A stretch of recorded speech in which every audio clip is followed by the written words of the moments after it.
Well, actually, we're honored to have a resident of the Commonwealth of Virginia with us, Chuck Todd. So, I mean, you look at that, you know those suburban collar counties around Washington, D.C. very well. Is that a warning light if Kamala Harris is not performing as well as Biden did in some of those suburban, exurban counties? It could be if we're going to see that if it's moving. You know, Virginia is sort of the gateway now to the north rather than being, I always joke, it's sort of seceded from the Confederacy, right? It is the one southern state that has been consistently a Democratic state, not even a swing state anymore.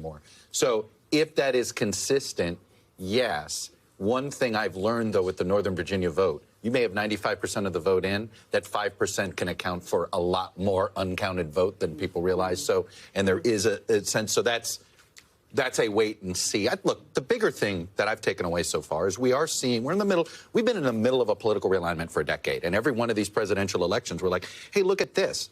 The fact of the matter is Donald Trump's makeup of his electorate this time is much different than it was in 2016 or 2020.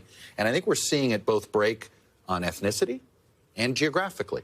So it looks like that Donald Trump's going to be stronger in the Southeast. Why? Because he is doing better with Hispanics. That's right. And there is a larger population of Hispanics in the Southeast and the Southwest than any other part of this country. The exit polls indicate that she is going to do better with older white women. I've been messing around with Indiana. Indiana's not going to, it's a red state. Yeah. Donald Trump's underperforming about a point or two in almost, even in the rural counties. Indiana's a very white state. That's a tea leaf. Yeah, I just throw it out there. It's a tea leaf. They obviously border where those voters go. No, that she's performing a couple of points better.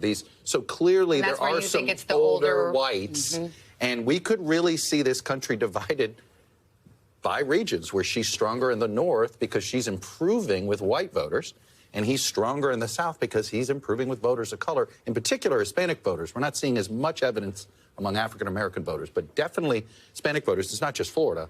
I think Georgia, we're seeing it as well. Thanks for watching. Stay updated about breaking news and top stories on the NBC News app or follow us on social media.